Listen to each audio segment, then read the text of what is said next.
Përshëndetje të nderuar teleshikues dhe mirë se erdhët në MSN Ekonomi. Nga 1 qershori të gjithë bizneset që operojnë në sektorin e turizmit dhe të transportit duhet të kishin instaluar POS-e apo pajisje për pagesa me kartë. Por urdhri i qeverisë nuk është as pak aq i lehtë për të zbatuar, së pari janë tashmë disa sektorë të biznesit që kanë probleme me kostot si dhe me përdorimin e këtyre pajisjeve, por ato rrezikojnë të rrisin ndjeshëm çmimet për konsumatorin. Fillimisht shqetësimi u ngrit nga operatorët e transportit publik, por më pas ju bashkuan operatorët e bujtinave dhe ç'është më e rëndësishmja tregtarët e bukës. Do të përpiqemi ta kuptojmë ku qëndrojnë problemet me të ftuarit tan, zotin Konstantin Foni, kryetari i shoqatës së transportit qytetas. Zotin Foni, mirë se erdhe, faleminderit. Faleminderit për ftesën. Gjithashtu në studion kam edhe ekspertin e ekonomisë Pano Soko. Pano, mirë se erdhe, faleminderit. Mirë se gjitha. Dhe në lidhje tim s'kam gazetarin Rildo Ngjela. Përshëndetje, zotin Ngjela. Përshëndetje.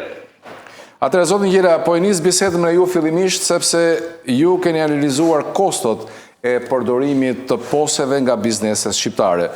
Çfarë na thonë më konkretisht numrat, cilat janë pak a shumë tarifat që aplikojnë bankat për transfertat me POS? Po, faleminderit. Unë fillimisht doja të bëja një panoramë të përgjithshme që ta filloja nga përdorimi i POS-eve. POS-et në Shqipëri janë përdorimi është rritur në 10 vitet e fundit jashtëzakonisht shumë. Pra nga 1.8 milion transaksione që kishim në vit, kanë shkuar në 27 milion në 2025, nga 2015 në 2025. Pra janë rritur me rreth 15 herë. Edhe vlerat e këtyre transaksioneve nga 12 miliard mos gaboj në 2015 shkuan në 105 miliard, shkuan jashtëzakonisht shumë. Edhe numri terminaleve POS është rritur nga 6.700 diku në 32.000, të paktën e raportuar për vitin e kaluar.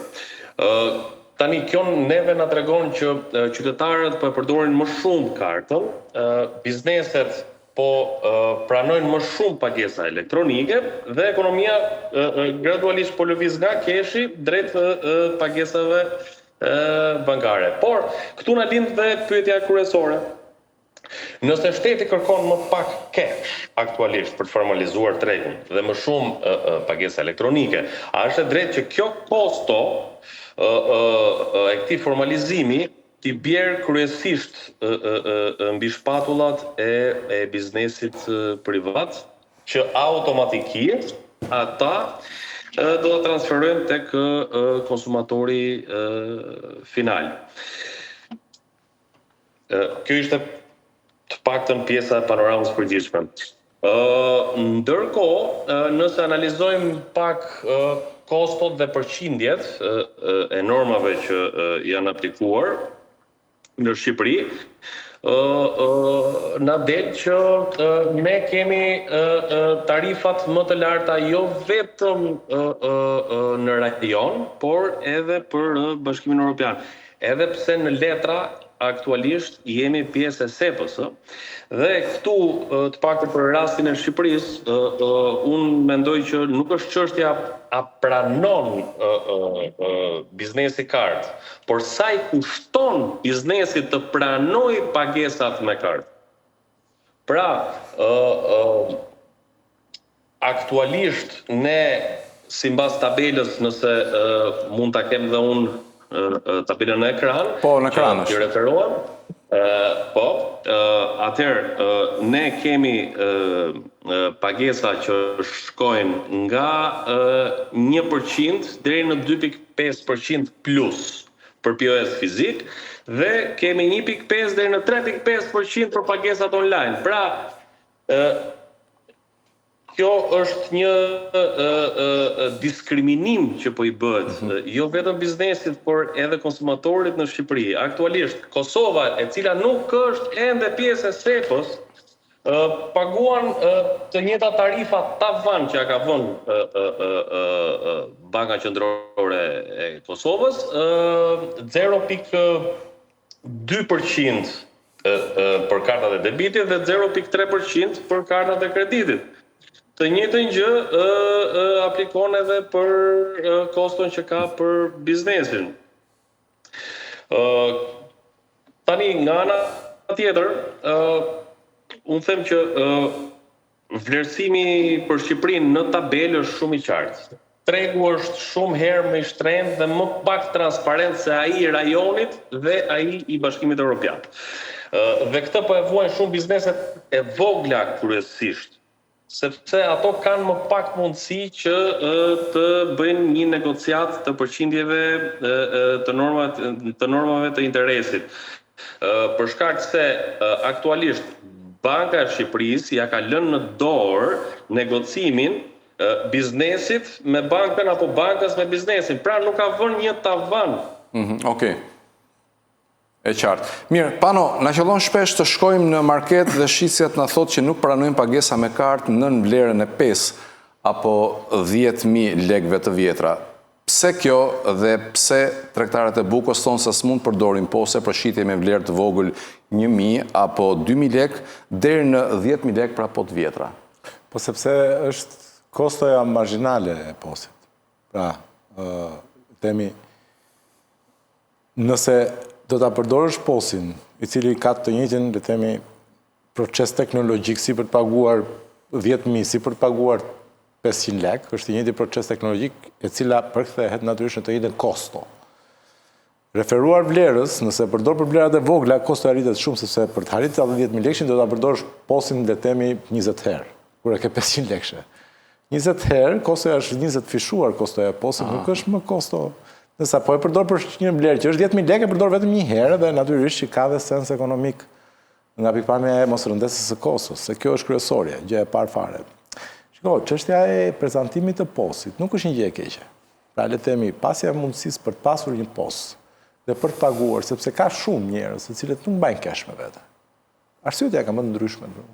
Pjesa më e madhe kanë frikë me mbajt kesh me vete, se kesh me vete problem është, me thënë vërtetën. Edhe frikë se jo se thjesht se po t'i vjetin, po edhe se po t'i humb. Po i humb të vetë, më fut dorën në xhep, plet nxjerrë e humbe lekun. Dhe natyrisht që zgjedhin të mbajnë karta. Natyrisht që edhe këta do duhet patjetër që të kenë mundësinë e tyre për të vepruar, për bërë aktivitetin e tyre ekonomik, si ku në kanë gjithë tjerët. Problemin unë e kam tek mënyra se si po prezantohet kjo. Dhe kush kanë qenë masat prerogative që duheshin marrë. Sepse e shoh që trendi do të jetë që ne do të vi një ditë që do të kemi vetëm posat. Do të kalojmë te paraja elektronike. Keshi do të fillojë dhe do të ikë gjithnjë më tepër nga qarkullimi. Problemi është që mos e kthejmë këtë si një përfitim duke përdorur autoritetin, duke përdorur autoritetin represiv të shtetit, forcën represive të shtetit. Shteti ka forcë represive të pranuar, të ligjëruar, për të përfituar sa biznese private. Paraprakisht, çfarë duhet bërë? Duhet përcaktuar, përderisa ne po e masivizojmë përdorimin e posit, po e fusim në një sistem tashmë. Nuk është më thjesht një ingredient, është sistemi vetë posi. Atëherë, paraprakisht, përpara se ta ndërmerrim këtë hap, ne do na duhet patjetër që shteti të negociante me bankat, duke i thënë, shiko, unë e kuptoj që kjo lloj politike juve ju sjell para pa u lodhur fare. Se kjo është politikë, kjo është para pa u lodhur. Shteti shkruan ligjin, banka fiton paratë. Kështu që nuk mund ta lejoj këtë. Pra të detyroj shtetasit e mi për të paguar fitim për ju. Shteti vërtet ka autoritet represiv, po e ka për taksat, vetëm për taksat. Pra qa ke lek taksa është i merr me dhunë shteti, me forcë. Për gjërat e tjera nuk mund të detyroj shteti. Më kupton? Nuk është e drejtë, nuk është kushtetuese. Që të më detyrosh mua të bëj një aktivitet, të kryej një veprim i cili do të më kushtoj mua për të përfituar dikush tjetër që nuk është shteti. Siç janë bankat. Dhe duhet ulur me bankat për t'i thënë, hajde këtu po. Atëherë, ju do të keni përfitimin tuaj se është keshi, nuk diskutohet. Pra, transaksionin vetvete mbart përfitim. Fakti që depozitojnë shumë para, kryen transaksione të tjera. Kostot e këtij përfitimi do t'i ndani bashkë me biznesin, për të reduktuar sa më shumë të jetë mundur impaktin që do ketë tek konsumatori. Pra, ullet dhe flet. 1. Kosta e posit. Si do përballohet? 2. Kosta e instalimit posit. Si do përballohet? 3. Tarifat. Si do t'jenë tarifat? Si do të, a do çarxhohet ai për 500 lek? Apo do filloj çarxhimin për shuma që vjen nga 5.000 lek apo 10.000 lek, e lartë. Më kupton? Pra, do ulesh të sqarosh to me bankat një herë, të ndërtosh një skem, të sqarosh to me bankat, të vendosësh kuadrin ligjor, se ky do të kuadri rregullator do rregulloj gjithë marrëdhënien. Më kupton?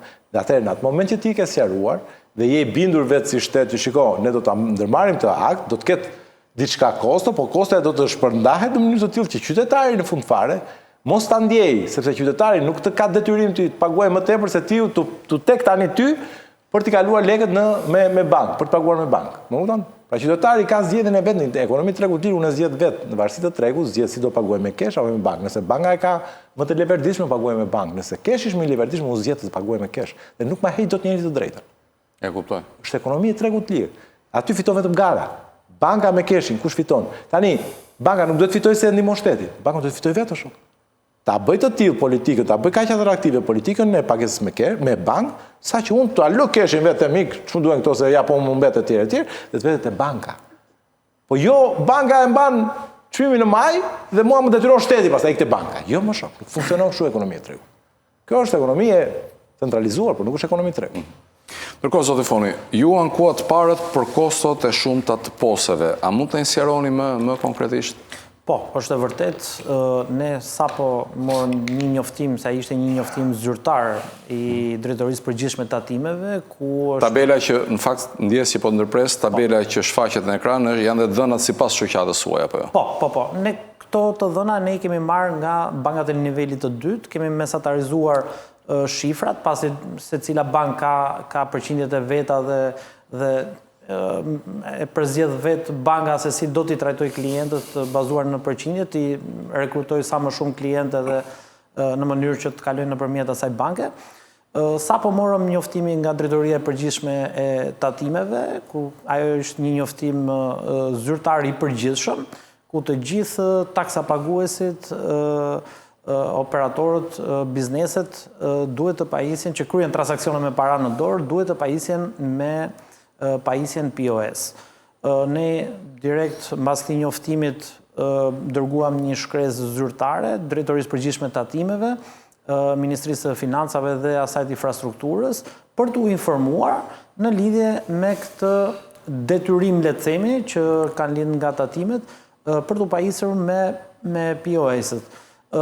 Ne kërkojmë një informacion se si do integrohet kjo pajisje në çdo autobus, pasi çdo autobus ka një faturino i cili kryen transaksione me para në dorë. Pra nuk është se ne jemi të përqendruar në një pikë dhe pasagjeri apo klienti... Pra për t'i qetësuar dhe ata që punojnë në linjat urbane, pra faturina është sërish prezent në autobus përveç pajisjes post. Transaksionet me para në dorë nuk do të mungoj, jo vetëm tek operatorët apo tek autobusat, por edhe tek bizneset e tjera, pasi siç e tha dhe zoti Pano, që nuk të detyron dot që ta eliminosh keshin, por është zgjedhje e klientit apo e pasagjerit në mënyrën e pagesës që do të kryej. Në rastin ton, prakticiteti është pak i ndërlikuar. Pra, instalimi i POS-it, pajisja me POS për çdo autobus, pra janë dhe ca kosto të shtuara për operatorët, pasi këto pajisje janë të detyruar që t'i marrin tek bankat me të cilën ata operojnë, është kosto e mirëmbajtjes së POS-it, si kryen transaksione apo nuk i kryen. Siç ne paraqet dhe tabela, apo jo? Po, siç ne paraqet dhe tabela, si dhe ka një tarif fikse për çdo transaksion. Është tarifa më e ulët që bankat kanë, të gjitha bankat e nivelit të dytë, për çdo lloj transaksioni. Qoftë për një transaksion për një bilet një përdorimshme që është 40 lek, kostoja e këtij transaksionit është 30 lek. Dhe ky 30 lekëshi mbahet tek pagesa fundore që shkon tek operatori. Pra nëse kalon një pasagjer një pagesë 40 lekëshe, 30 lek mbahet direkt tek kjo pagesë dhe jo vetëm, por ka dhe edhe... Pra mund të bëjmë një përmbledhje zë për zë të gjitha kostove që... Patjetër. Atëherë, komisionet për transaksionet me kartë, mesatarja e transaksionit është 2.7% që bankat tarifojnë përdoruesin që do të përdori kartën që posedon. Pra 2.7% mbi vlerën që paguan. Pra vlera sado që tjetë është 20 lek, apo është 50 lek, apo është 500.000 lek, përqindja e transakcionit është 2.7%. Më pas kemi tarifën fikse për çdo transakcion që bankat e kanë tarifë fikse, është 30 lek ose 0,30 cent nëse kryen transaksione në vlerën monetare euro.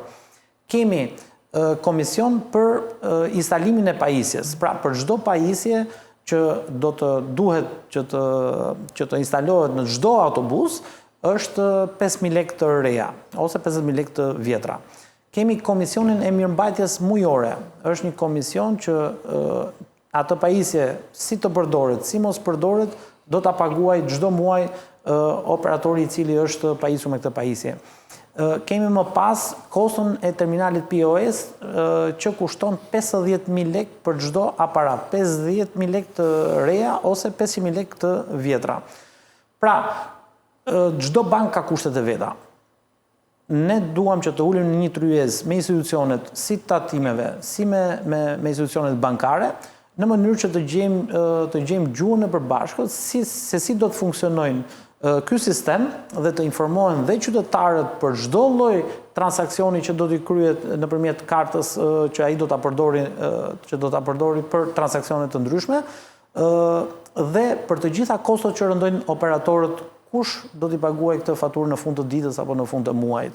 Megjithatë ka dhe një problem këtu, zoti Foni, si pasojë edhe e trafikut që është krijuar në kryeqytet dhe ponesave në oraret linjave urbane, të mbushja më shumë se ç'duhet e autobusëve, kuj do t'i bie radha i pari që të çekoj kartën për të paguetur pra tek posi. Po.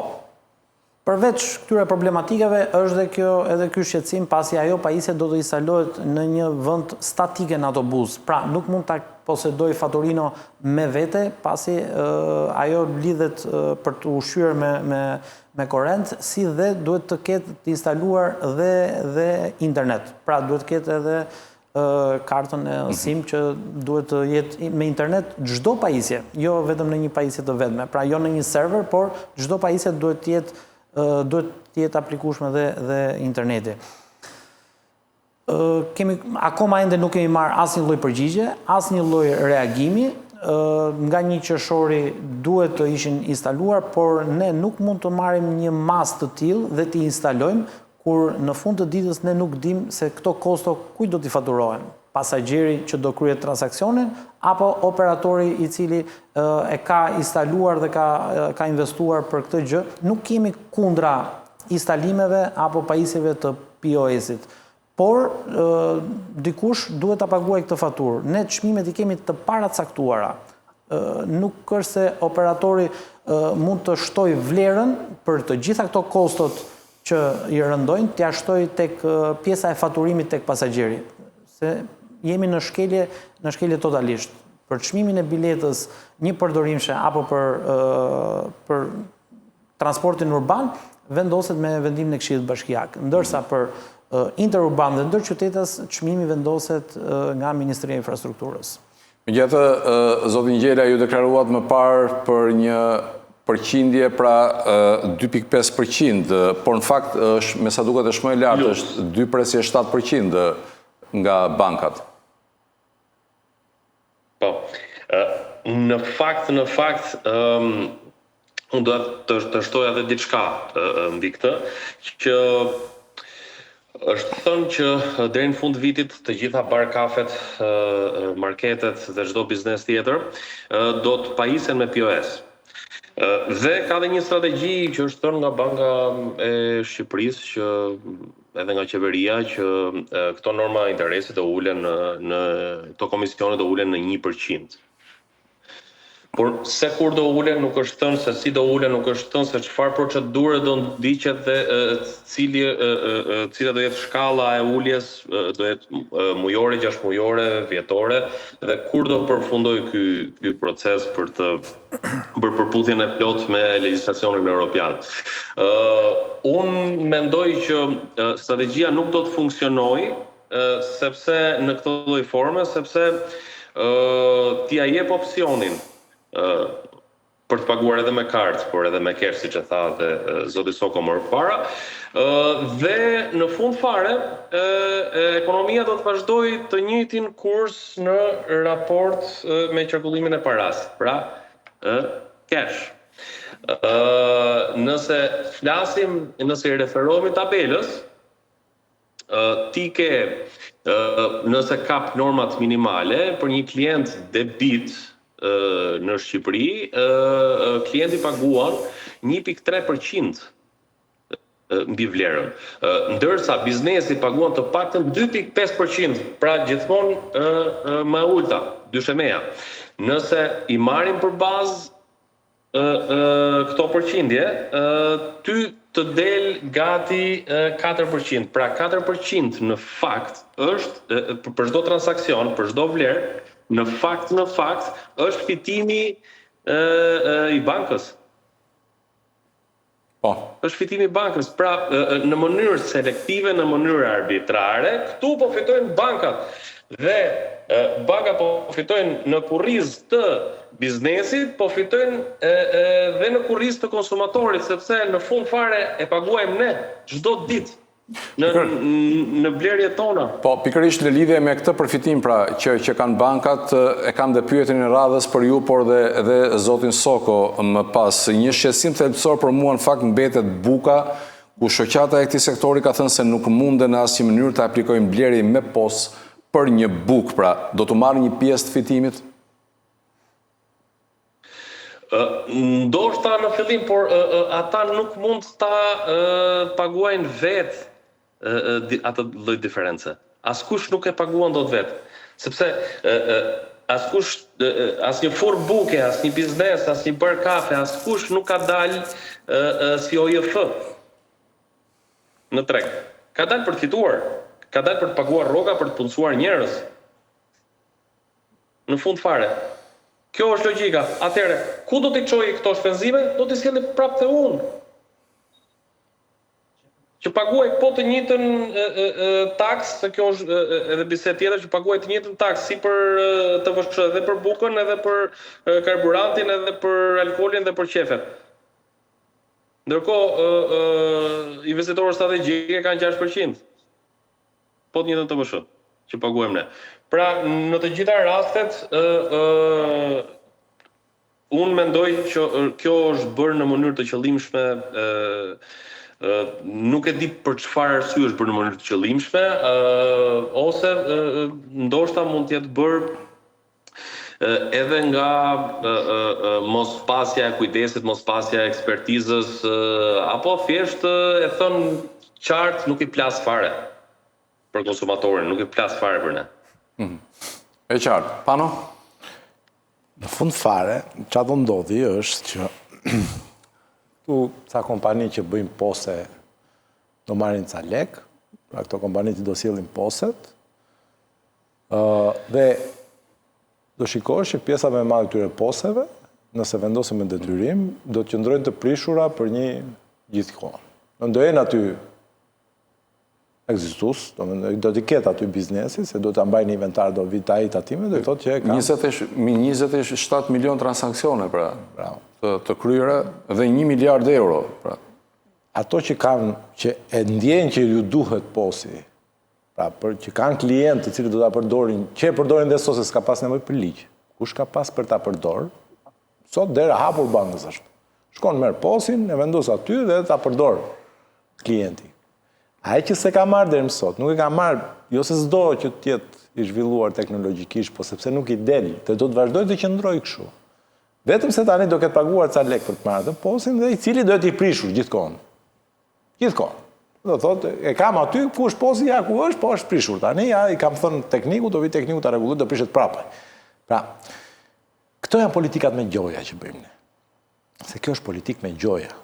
Politika e pamenduar, politika e pathelluar, ku nuk ka një analizë të qartë, pse lind nevoja, si do të përqafohet nga publiku, si do të përqafohet nga partnerët, se ke partnerë biznes aty, si përqafohet kjo gjëja nga partnerët.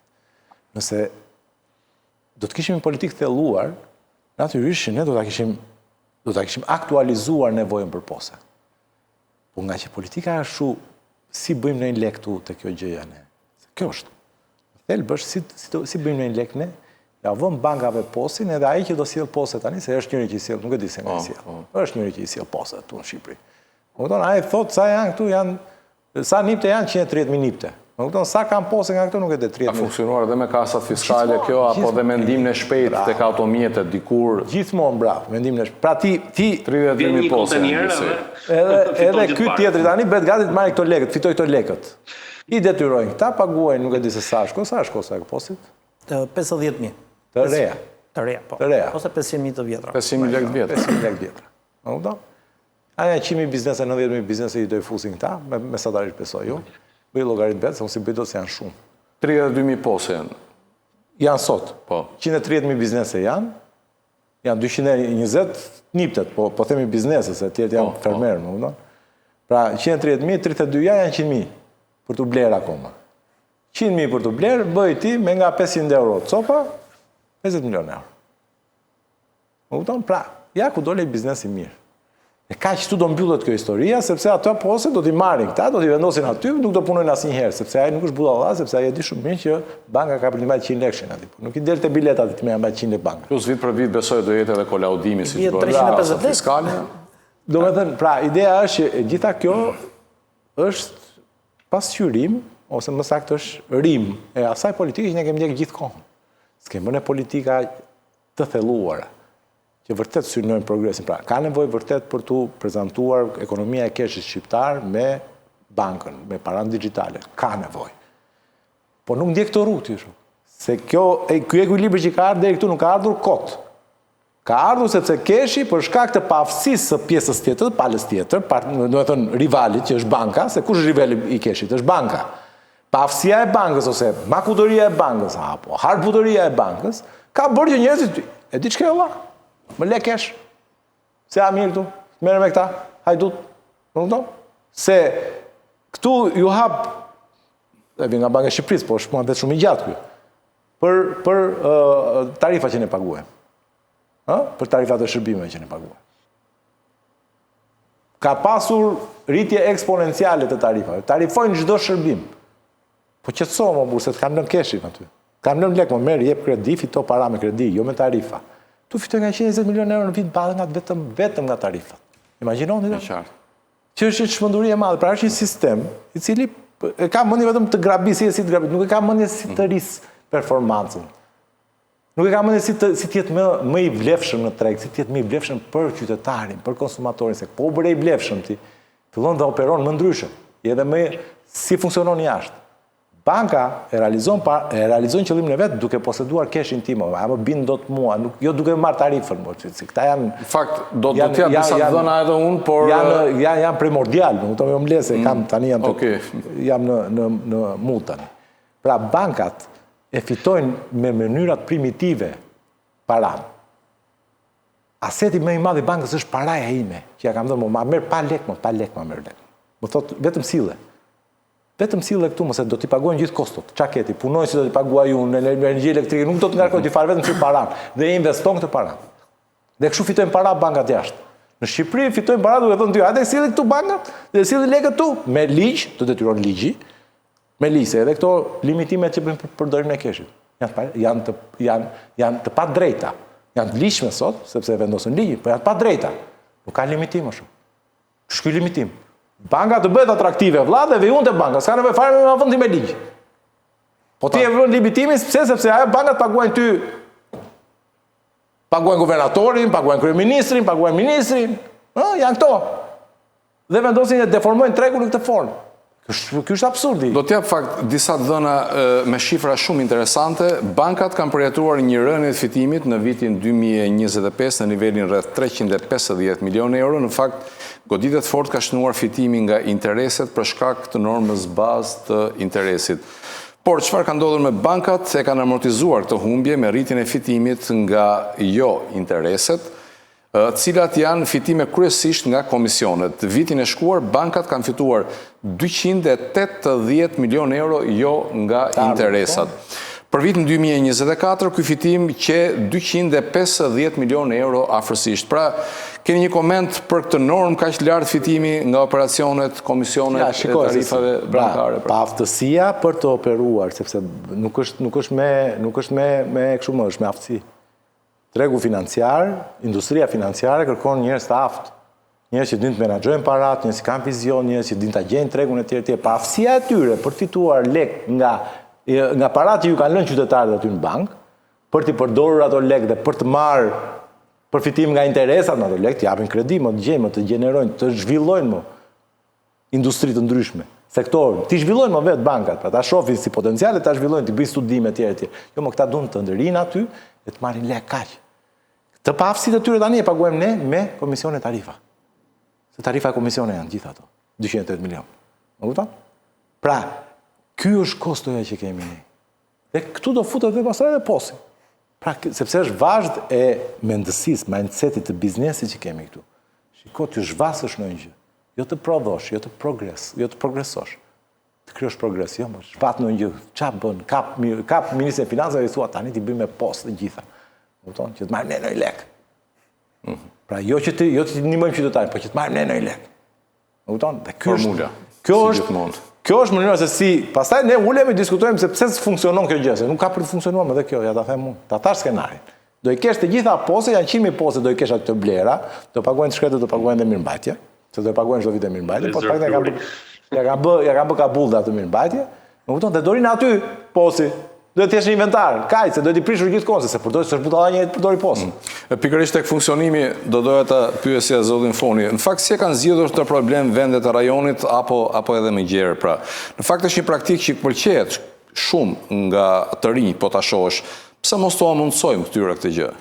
Vendet e rajonit dhe vendet e zhvilluara kanë biletimin elektronik tek transporti publik. Që çdo autobus apo kur futen në metro ka ca validator quhen që instalohen në autobuza dhe aty pastaj të gjithë informacioni që kalon nëpërmjet kartës së bankës apo kartës së transportit publik, e cila mund të rimbushet pas një lloj kostoje, pas një lloj tarife, ajo chargjon dhe të gjithë ky informacioni i chargjimit që ndodh grumbullohet në një server qendror që është në bashkitë përkatëse në vendet e zhvilluara dhe më pas të gjitha ato të ardhura që gjenerohen nga çdo pasagjer që frekuenton çdo lloj linje transportit publik me autobus apo me metro, kalojnë tek operatorët, pra të ardhurat që gjenerohen nga çekimi i kartës së bankës apo i kartës së biletimit elektronik. Të gjitha këto të ardhura që gjenerohen kalojnë tek operatorët që ofrojnë këtë shërbimin. Pra, biletimin elektronik ne kemi kërkuar këtu dhe 15 vjet.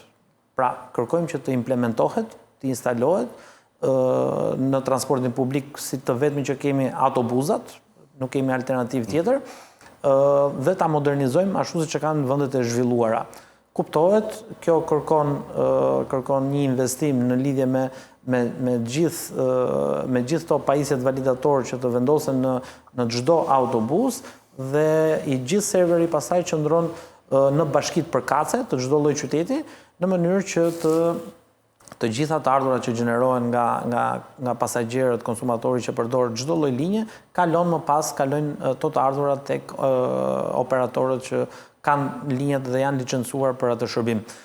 Pra, jashtë në vendet e zhvilluara nuk ka tarif përqindje tek pasagjerët. Pra, blen vetëm një herë një kartë, varet nga politika që zgjedh çdo shtet, mund të blesh një herë një kartë e cilën mund ta rimbushësh sa herë me sa para ti mund të ta mbushësh atë kartë dhe ta përdorësh në çdo lloj transporti, qoftë me autobus, qoftë me metro, apo tram që vendet e zhvilluara kanë. Dhe në këtë pjesë nuk kanë asnjë lloj tarife të shtuar për transaksionin që ata kryen. Dhe Ngjela, është normale në fakt që bankat të fitojnë më shumë nga tarifat? Të tregoja të mbështesja kolegun, më fal.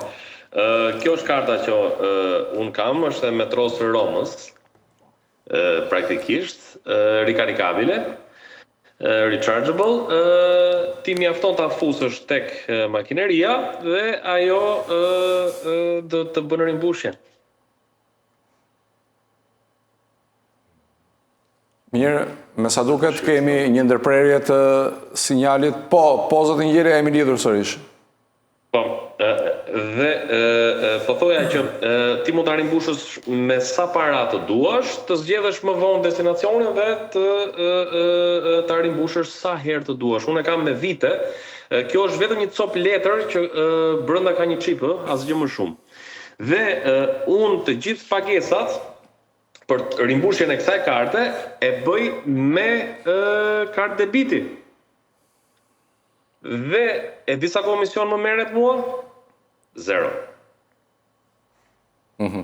Mirë, ka dhe një shqetësim tjetër në fakt, zoti Ngjela. Veçanërisht vitin e shkuar kemi pasur shumë akuza nga turistë të huaj për komisione shumë të larta bankare si përmes ATM-ve, por ashtu edhe përmes poseve. Po, në fakt kjo është një fatkeqësi shumë e madhe që po na ndodh, është një abuzim i jashtëzakonshëm që po bëhet aktualisht. Ka pasur të paktën në rasti fundit që kam dëgjuar nga turistë dhe emigrant, por shqiptarë që vinë kthehen në shtëpinë e vet, kanë nevojë her pas here për cash, kanë vetëm kartat e tyre të debitit. Bëjmë një tërheqje apo për t'ia lënë familjes një sasi paraje cash në çast fundit. Kishte tërhequr 500 euro dhe kjo ATM i kishte vënë një komision për 100 euro.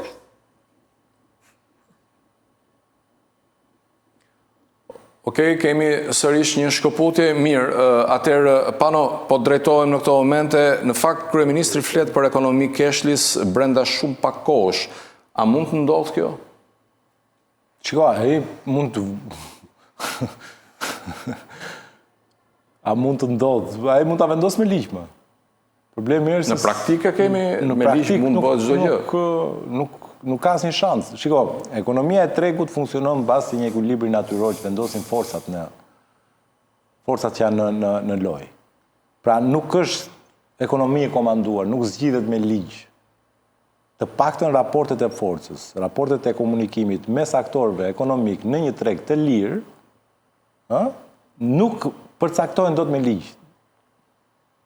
Edhe këto që bëjmë ne sot, për shembull përcaktimi i pagës minimale me ligj, jemi duke deformuar ekonominë e tregut. Por bim dakord për shkak të informalitetit që kemi ne dhe natyrisht që qeveria për të kompensuar të ardhurat që mungojnë nga informaliteti në sigurinë shoqërore të tjerë, vendos pagën minimale me ligj, por nuk ka sens kjo gjë. E njëjta gjë funksionon edhe këtu. Nuk mund ti, nëse do që ta bësh cashless, të vetmen formë se si mund ta bësh cashless është të nxisësh, të emanciposh, të përsosësh sistemin tënd bankar. Dhe si bëhet kjo? Dy vektorët. Pra e para një është vektori i kostove, që t'jenë kostot të tilla që njerëzit mos ta kenë problem t'i futi kenë lekë në bank.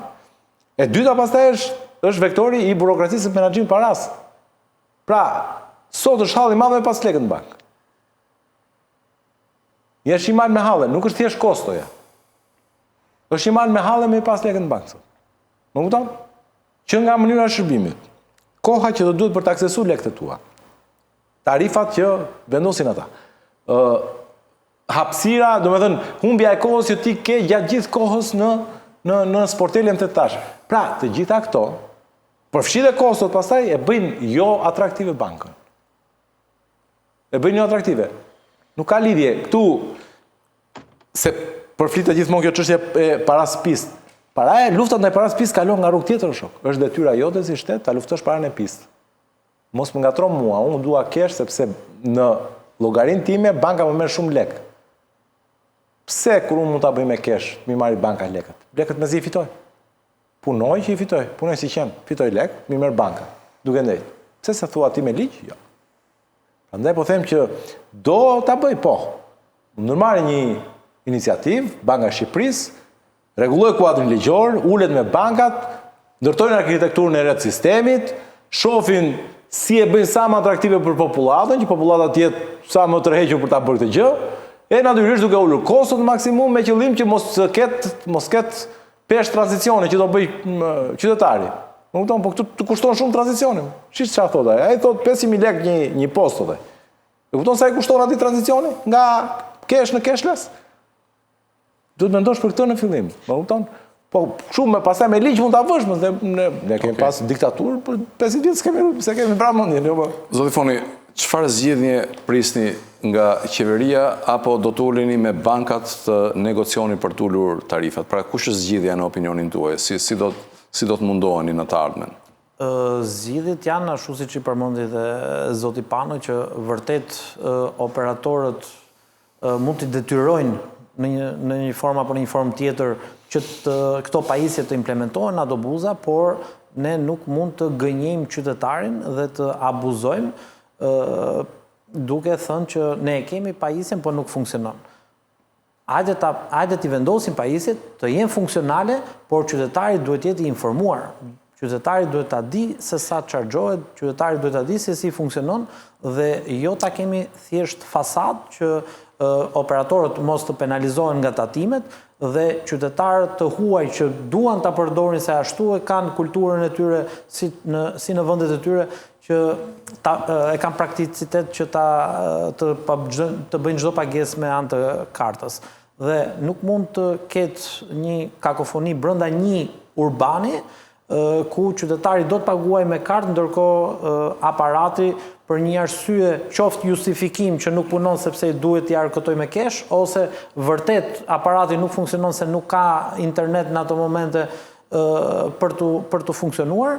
Pra, duhet jemi të qartë, qeveria duhet ja bëjë të qartë operatorëve, institucionet tatimore, institucionet bankare dhe Ministria e Financave dhe ajo e Ministria e Infrastrukturës dhe Transportit duhet të ulen një tryezë, t'i saktësojmë disa gjëra, ne të flasim nga ana e praktikës në terren, se si funksionon dhe se si qytetarët sillen apo si do e mirëpresin këtë gjë që duan të implementohet dhe të gjendet kryesorja zgjidhja e kostove që rëndojnë qoftë pasagjerin apo dhe operatorin që do të investojë në një gjë që mund të jetë e panevojshme, pasi këtë investim ai mund ta adresojë në një flotë më të re. Pra, mund të investojë në një autobus më të ri dhe jo në një pajisje që nuk do të funksionojë kurrë. Pra, duhet të jemi koshient dhe me këmbë në tokë se si është pjesa e transaksioneve, pjesa e formalitetit që të gjithë të kalojnë nëpërmjet kartës dhe POS-it, por kjo gjë kërkon kohën e vet, tranzicion e vet. Nuk mund të thuash brenda një muaji që në datën 1 do funksionojë. Janë rreth 2000 autobus të transportit publik që duhet të pajisen me një pajisje të tillë. 2000 autobus nuk mund të pajisen për një muaj. Por, do tranzicionin, duhet informacion për qytetarit, për pasagjerët, për operatorët, si do të funksionojë, si do integrohet, si do implementohet dhe gjithë të kosto kush do t'i paguajë në fund të ditës. Në vendet e zhvilluara, komisionet janë zero për gjithë të transaksione që ka ky sistem në POS-i. Zoti Ngjela, për ta përfunduar me ju, një koment shkurtër të fundit, nëse mundesh, a jemi gati për këtë epokën e pagesave tërësisht digjitale? Nuk jemi gati. Nëse nuk ndryshojnë tarifat, nëse nuk favorizohet ai që qarkullon realisht paran, nëse vazhdojnë të favorizohen ata që vetëm përfitojnë nga kjo gjë, atëherë asgjë nuk ka asgjë s'ka për të qenë suksesshme. Në fund fare do vazhdojmë të xhirojmë paran në dorë, do xhiroj keshi vazhdimisht. Thjesht këta po japin një incentiv më shumë si qytetarit dhe biznesit që të favorizojë keshin. Të janë thjesht premtime elektorale për mua. Okej. Mirë, të falenderoj shumë, zotin Gjela, që ishe drejt për drejt me ne me studion dhe të uroj put mbar. Faleminderit. Gjithashtu falenderoj zotin Foni. Zotin Foni, faleminderit që ishe në studio dhe zotin Soko që ishte pjesë e emisionit sotëm. Këtu kemi përfunduar, të nderuar teleshikues, bashkë mirupafshim.